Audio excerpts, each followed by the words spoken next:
Hi all. So I think I gotta put together a bike for this cheap bike build-off. In the province of Quebec where I live, Amazon recently made a violent show of force by choosing to shut down all 7 Quebec warehouses after one warehouse had successfully unionized last year. This move will put 4,500 people out of work. For anyone wanting to learn more about the boycott movement in Quebec, I'll leave some information in the description. So for me, there has never been a better time to not shop Amazon. And the cheap bike build-off is a contest started by Max the Mullet Mechanic using a budget of $150 USD or equivalent, and specifically not using any Amazon or AliExpress parts.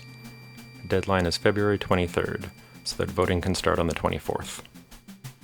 Thank you, Max, for putting this thing on. So this is a bike I bought on Marketplace. I hate almost everything about it. Its ugly saddle, the cheap plastic folding pedals, grip shifters, those basic bars, and that hideous stem. But from the original bike, I'll probably keep most of the barely used drivetrain. I had started building it up with these moto bars, but the bars are over $60, and I've decided I want this to look and ride a bit more like a 90s mountain bike. So everything is changing. Let me take off the old handlebars and we'll go for a walk to Cycle CL. They have some bars I really like, which I know because I have some on another bike. They weren't expensive in the first place, but they're on liquidation now, so these were only 20 little Canadian dollars. New handlebars make me happy. I didn't draw that though. It was already there. Old handlebars make me happy too, but the geometry of these vintage wall bars doesn't work with the angle of the flex stem, which I definitely want to use. So that was what had me thinking about these back sweep bars as an ideal option. 620 millimeters wide, 28 degree sweep angle. These were made by Zoom, but to the best of my knowledge, they're not making this shape anymore.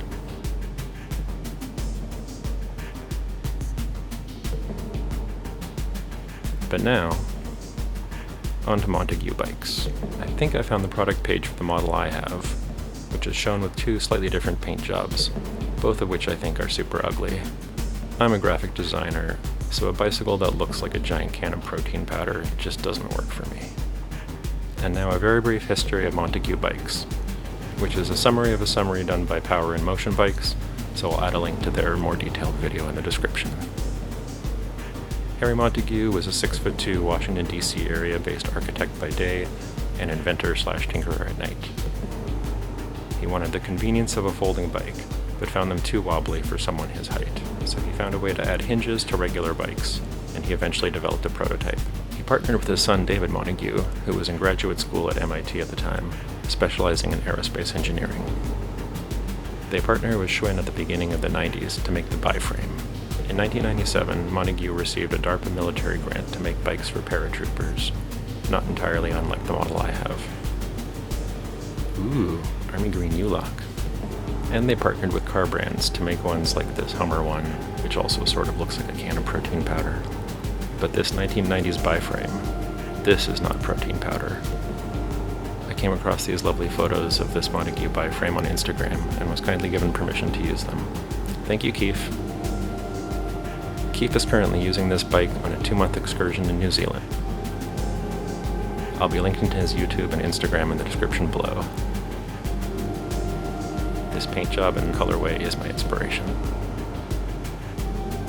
Except that instead of the white speckles, I want to have the silver speckles.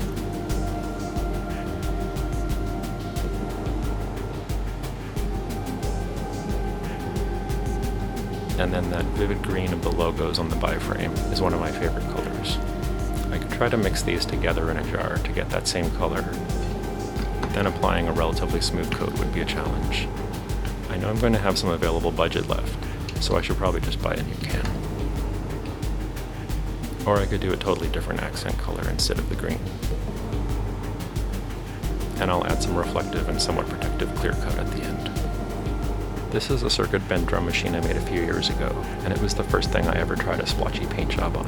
I sprayed water droplets around the sides of a red cookie tin, then sprayed black paint, waited 10 minutes, and lightly wiped the surface, which left behind most of the black paint, but removed it anywhere there was a water bubble underneath. An okay paint job as a proof of concept, but it has more texture variation than color variation. And in case you're curious, it sounds a little something like this.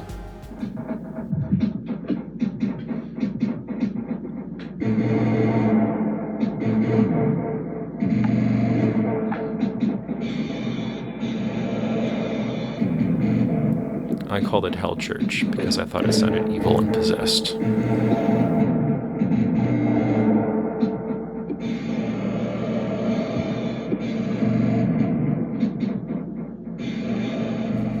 Then I tried a similar approach on my e-bike frame.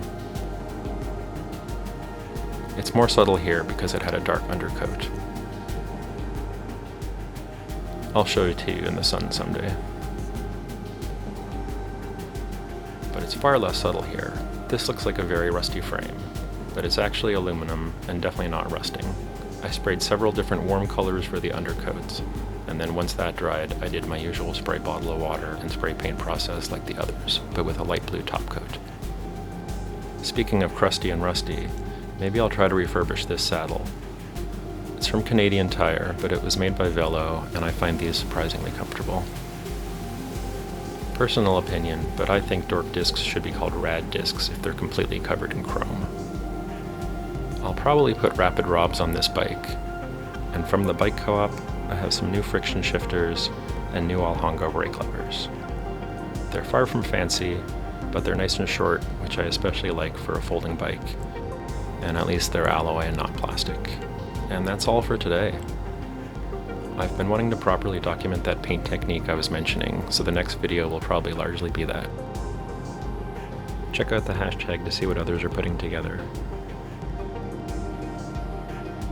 Some of the usual suspects like Toasty Rides and Second Life Bikes are participating, but so are so many lesser known builders, like me.